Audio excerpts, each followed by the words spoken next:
আসসালামু আলাইকুম।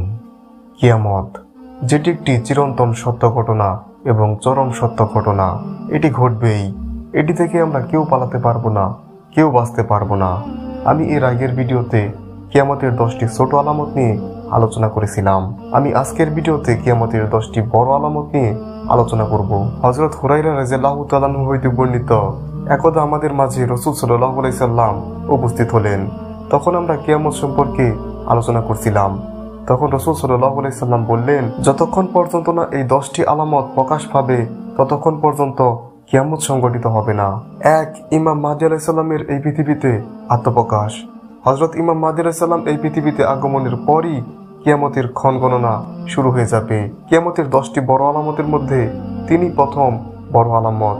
হযরত মুহাম্মদ সাল্লাল্লাহু আলাইহি সাল্লাম বলেছেন, ইমাম মাহদী আমার বংশধর হতে আসবে। তার পিতার নাম হবে আমার পিতার নামে, তার মাতার নাম হবে আমার মাতার নামে।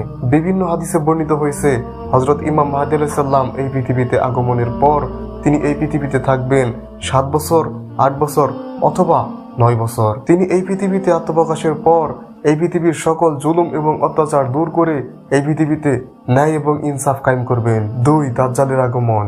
কিয়ামত নিকটবর্তী হওয়ার সবচেয়ে বড় আলামত হচ্ছে দাজ্জালের আগমন। হযরত ইমাম মাহদী আলাইহিস সালাম এই পৃথিবীতে আত্মপ্রকাশের পরই দাজ্জাল এই পৃথিবীতে আগমন করবে। দাজ্জাল হবে এক চক্ষু বিশিষ্ট, তার কপালে লেখা থাকবে কাফার, অর্থাৎ কাফির। তিনি এই পৃথিবীতে আগমনের পর মানুষকে ব্যাপক পরিমাণে অত্যাচার এবং নির্যাতন করবে এবং নিজেকে প্রভু হিসেবে দাবি করবে। রাসূল সাল্লাল্লাহু আলাইহি সাল্লাম বলেছেন, দাজ্জালের চেয়ে এই পৃথিবীতে আর কোনো বড় ফিতনা নেই। দাজ্জাল এই পৃথিবীতে আগমনের পর সাধারণ মানুষের ঈমান ধরে রাখা কঠিন হয়ে পড়বে।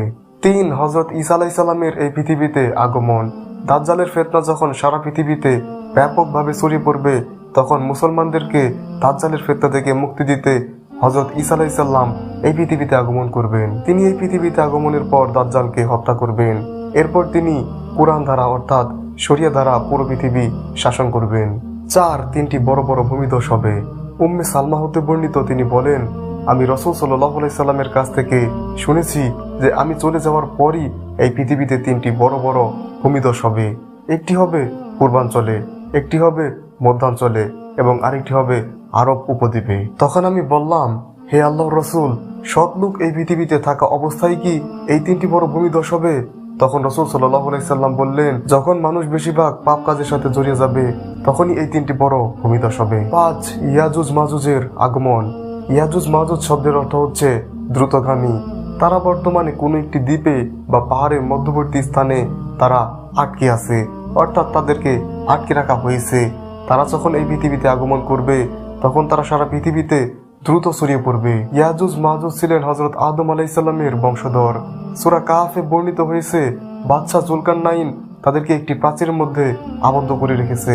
তারা ছিল মূলত একটি অত্যাচারী সম্প্রদায়, যার ফলে তাদেরকে বন্দী করে রাখা হয়েছে। তাদেরকে যখন ছেড়ে দেওয়া হবে তখন সারা পৃথিবীতে তারা ব্যাপক পরিমাণে ফিতনা সৃষ্টি করবে। হযরত ঈসা আলাইহিস সালাম এই পৃথিবীতে আগমনের পরপরই তারা প্রাচীর ভেঙে বেরিয়ে পড়বে।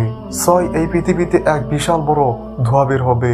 এই ধোঁয়া পৃথিবীর সমস্ত স্থানকে আচ্ছন্ন করে ফেলবে। বিভিন্ন হাদিসে বর্ণিত হয়েছে, এই ধোঁয়াটি পৃথিবীতে 40 দিন থাকবে। এই ধোঁয়াটি মুমিনদের জন্য আরামদায়ক হলেও কাফিরদের জন্য হবে যন্ত্রণাদায়ক। 7, সূর্য পশ্চিম দিকে উদিত হবে। আমরা সাধারণত দেখি সূর্য পূর্ব দিক থেকে প্রত্যেক দিন উদিত হয়, কিন্তু কিয়ামতের আগে সূর্য পশ্চিম দিক থেকে উদিত হবে।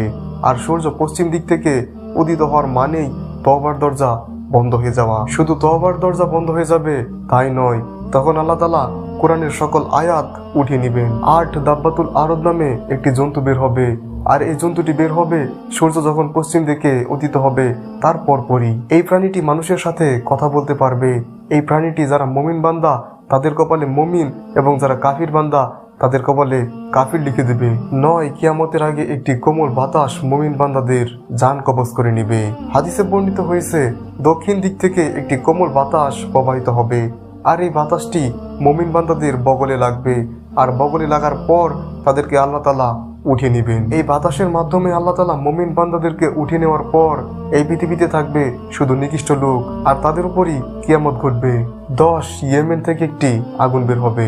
ইয়েমেনের একটি জায়গার নাম আছে, যে জায়গাটি হচ্ছে আদন। সেই আদন থেকে একটি আগুনের বিশাল কুণ্ড বের হবে, আর সেই আগুনটি তখন পৃথিবীর সকল মানুষকে ধাওয়া করতে থাকবে।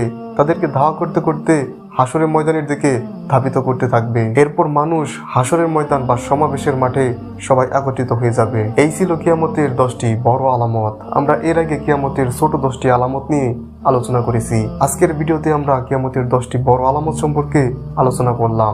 আল্লাহ তাআলা আমাদেরকে এগুলো বুঝার এবং মেনে চলার তৌফিক দান করুক। আমিন।